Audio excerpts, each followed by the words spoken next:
បាទសូមគោរពជំរាបសួរក៏ដូចជាសួស្តីទៅកាន់បងប្អូនទាំងអស់គ្នាសូមស្វាគមន៍នៅសាជាថ្មីមកកាន់ការលើតម្រុយឆ្នោតរបស់លោកគ្រូសម្រាប់ថ្ងៃទី31 ខែ 1 ឆ្នាំ 2025 នេះលោកគ្រូមានតម្រុយជើងលេខល្អៗដើម្បីឲ្យបងប្អូនយកទៅលេងកម្សាន្តសម្រាប់បងប្អូនដែលមិនទាន់បានចុចជាវឬ Subscribe សូមចុចម្នាក់មួយដើម្បីទទួលបានវីដេអូតម្រុយថ្មីៗជារៀងរាល់ថ្ងៃនិងជាកម្លាំងចិត្តឲ្យលោកគ្រូធ្វើវីដេអូបន្តទៀតតោះបងប្អូនកុំឲ្យខាតពេលវេលាយូរយើងចូលទៅកាន់តម្រុយទាំងអស់គ្នា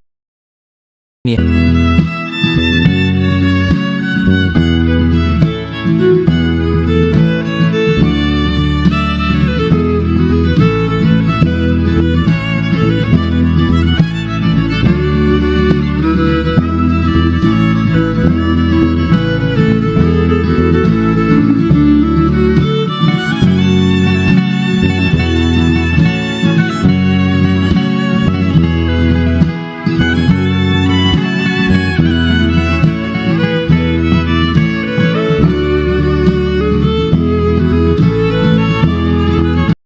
ះហើយនេះដែរគឺជាតម្រុយរបស់លោកគ្រូដែលបានត្រៀមទុកសម្រាប់បងប្អូនជាចុងក្រោយលោកគ្រូក៏មានតែពាក្យជូនពរបងប្អូនឲ្យរកស៊ុយមានបាននឹងជួបតែសំណាងល្អគ្រប់ពេលវេលាសូមជម្រាបលា